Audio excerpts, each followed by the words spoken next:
डर एक एहसास में आपका स्वागत है। इस चैनल पर आपको देखने को मिलती हैं डरावनी और सच्ची भूतिया घटनाएं। तो अगर आपको ऐसी ही वीडियोस देखना पसंद है तो हमारे इस चैनल को सब्सक्राइब जरूर कर लें। तो अब बढ़ते हैं हमारी आज की कहानी की ओर।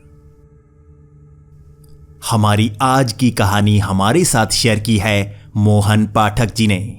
मोहन पाठक जी, आपका बहुत बहुत धन्यवाद। तो अब कहानी सुनते हैं मोहन पाठक जी की जुबानी। नमस्कार दोस्तों, मेरा नाम मोहन पाठक है और मैं पेशे से एक ट्रक ड्राइवर हूं। मैं पिछले 20 साल से इसी तरह से ट्रक चला रहा हूं और मैं भारत के हर कोने में पहुंच चुका हूं, हर राज्य में जा चुका हूं। मुझे ये सड़कें खुद ब खुद याद होने लगी हैं क्योंकि मैं यहाँ पर आए दिन सफ़र करता ही रहता हूँ। लेकिन आज मैं आपको अपने साथ घटी एक सच्ची घटना के बारे में बताने वाला हूँ जिसे याद करके मैं आज तक डरता ही रहता हूँ और वैसी गलती दोबारा कभी नहीं करता। मैं लोड लेकर कश्मीर से कन्याकुमारी जा रहा था।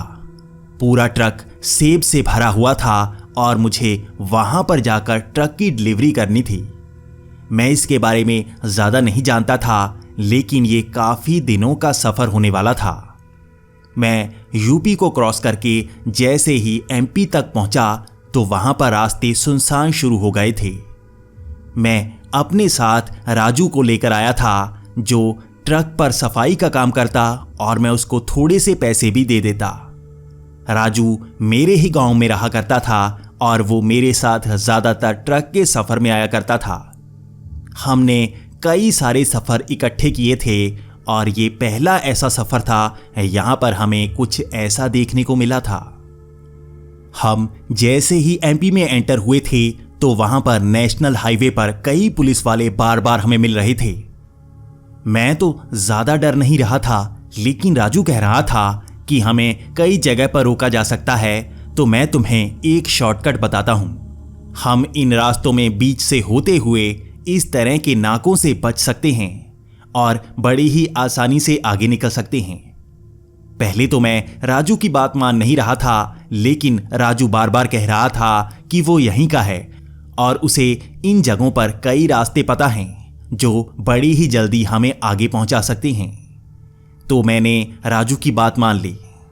हम इसी तरह से नेशनल हाईवे से नीचे उतर आए और यहाँ पर सड़कें काफ़ी ख़राब थी, लेकिन फिर भी ट्रक चले जा रहा था। इसी तरह से हम काफ़ी आगे निकल आए थे और मैंने राजू से कहा कि हम कब नेशनल हाईवे पर पड़ेंगे, क्योंकि इन रास्तों पर स्पीड काफ़ी कम हो गई थी, लेकिन हम काफ़ी आगे निकल आए थे। इसके बाद राजू ने कहा कि यहाँ पर ही ये मेन सड़क पास ही आने वाली है, लेकिन ये रास्ते अभी थोड़े किलोमीटर और आने वाले हैं। यहाँ से निकलते ही हम नेशनल हाईवे पर पहुँच जाएंगे। लेकिन राजू ये कह रहा था कि यहाँ पर ट्रक रोकना मत। यहाँ पर ट्रक रोकने की गलती कोई नहीं करता। लेकिन मैं राजू से ये पूछ रहा था कि आखिर यहाँ पर अगर चोर लुटेरे हैं तो वो हमें यहाँ पर आने को क्यों कह रहा था। इसके बाद राजू ने कहा कि इस रास्ते पर कोई चोर लुटेरा नहीं होता। यहाँ पर चोर लुटेरों के आने की हिम्मत तक नहीं होती, क्योंकि यहाँ पर भूतों का बसेरा है। राजू की इस बात को सुनकर मैं बहुत ही ज़्यादा हंसने लगा। मैं उस पर हंस रहा था कि वो किस तरह से बेवकूफ़ बातें कर रहा है। हम इसी तरह से बातें कर रहे थे और आगे सड़क साफ आने वाली थी। मैं अब इन रास्तों से ट्रक को धीरे धीरे निकालता जा रहा था, लेकिन आगे मेरा ध्यान एक भीड़ पर पड़ा। वो भीड़ एक जगह पर रुकी हुई थी और ऐसा लग रहा था जैसे कि वहां पर कोई एक्सीडेंट हुआ हो। दूर से देखने पर तो इसी तरह से नजर आ रहा था, लेकिन हम ट्रक से आगे बढ़ते जा रहे थे। यहां पर राजू बार बार मुझे कह रहा था कि चाहे जो भी हो जाए ट्रक यहां मत रोकना, लेकिन मैं राजू को कह रहा था कि ऐसी बेवकूफ़ी वाली बातें मत करे। उसके बाद राजू कह रहा था कि अगर ट्रक के सामने कोई आ गया तो उसके ऊपर चढ़ा देना, लेकिन रोकना मत। मैं राजू की ऐसी बेवकूफ़ी वाली बातें सुनकर उसको काफ़ी ज़्यादा गुस्सा कर रहा था और मैं कह रहा था कि ऐसी बातें मत कर, अगर ट्रक के नीचे कोई आ गया तो पुलिस का चक्कर हो जाएगा। हमें अगर सामने कोई आता है तो ट्रक रोकना पड़ेगा। अगर किसी को हमारी जरूरत हुई तो हमें ट्रक रोकना पड़ेगा। इसी तरह से हम भीड़ के पास पहुंच गए थे और भीड़ काफी अजीब थी। वहां पर कोई एक्सीडेंट नहीं हुआ था, बल्कि 15 से 20 लोग सड़क के बीच में बैठे हुए थे और वो पीट पीट कर रो रहे थे। वो बड़ी ही ऊंची आवाज में हाय मर गया ये बोलकर रो रहे थे। मैं और राजू एक दूसरे की तरफ देख रहे थे और राजू बार बार मुझे सिर हिलाकर ना का इशारा कर रहा था। लेकिन मैं ये सोच रहा था कि आखिर यहां पर हुआ क्या है। तो मैंने राजू को कहा कि 1 मिनट, मैं उतर कर देखता हूं आखिर यहां पर हुआ क्या है। इतना कहने पर मैं ट्रक से उतरने लगा और राजू ने मेरी बांह पकड़ ली। राजू कह रहा था कि प्लीज नीचे मत उतरो, यहां पर बहुत सारे भूत रहते हैं। लेकिन मैंने उसको धक्का दिया और मैं नीचे उतरकर उन लोगों के पास चला गया। मैं उनसे पूछ रहा था कि आखिर यहां पर हुआ क्या है, क्या किसी का एक्सीडेंट हुआ है, क्योंकि मुझे आसपास कोई गाड़ी नजर नहीं आ रही थी। लेकिन मैंने जैसे ही ये सवाल पूछा, वहां पर भीड़ बिल्कुल शांत हो गई। वो सब नीचे बैठकर पीट रहे थे, लेकिन मेरी आवाज ने जैसे उनको शांत कर दिया था। मेरी आवाज सुनते ही वो जैसे मेरी तरफ घूरने लगे। पहले तो वो मुझे साधारण लोग लग रहे थे, लेकिन जैसे ही मैंने ये आवाज लगाई उसके बाद वो जैसे बदलने से लगे। उनके चेहरे जैसे काले होने लगे थे, वो जैसे सड़ से रहे थे।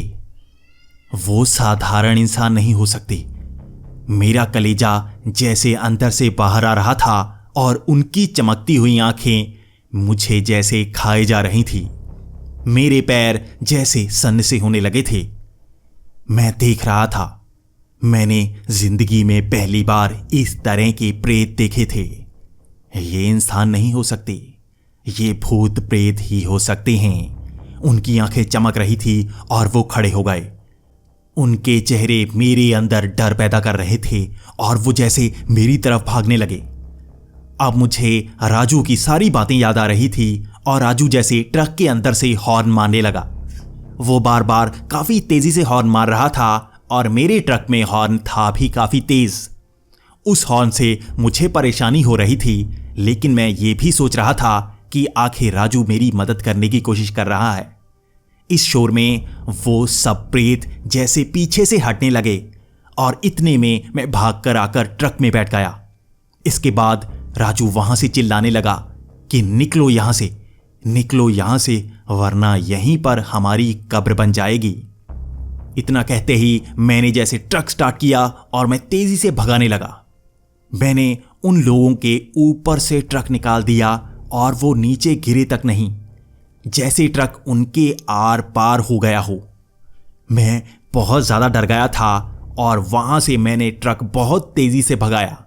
वहां पर काफी गड्ढे थे, लेकिन मैं फिर भी उनके ऊपर से काफी तेजी से ट्रक लेकर चला गया। मैं बहुत ज्यादा डरा हुआ था और आगे जाकर राजू ने मुझे पूरी बात बतानी शुरू की। तब राजू ने कहा कि यहां पर आसपास कई गांव हुआ करते थे और इसी तरह से यहां पर रास्ता चला करता था। लेकिन एक गांव में आग लग गई और वहां से कोई बच नहीं पाया था। उनके घर लकड़ी और घास फूस के थे, इसलिए वहां पर आग लगने पर कोई भाग भी नहीं पाया। कहते हैं कि उनकी आत्मा इन्हीं वीरान सड़कों पर घूमती है और हम इसी गांव के आसपास से निकल रहे थे। तभी मैं कह रहा था कि यहां रुकना मत, यहां पर जो भी रुकता है वो मरा हुआ पाया जाता है। राजू ने कहा कि अगर यहां पर तेजी से हॉर्न मार कर निकल जाएं तो ये खुद ब खुद पीछे हट जाते हैं। हमें यही करना चाहिए था। राजू की ये बात सुनकर मैं भी शांत होकर बैठा रहा। इससे पहले मेरा सामना इस तरह से भूत और प्रेत से नहीं हुआ था और ये मेरी जिंदगी की पहली और आखिरी ऐसी घटना है जब मैंने ऐसा कुछ महसूस किया है।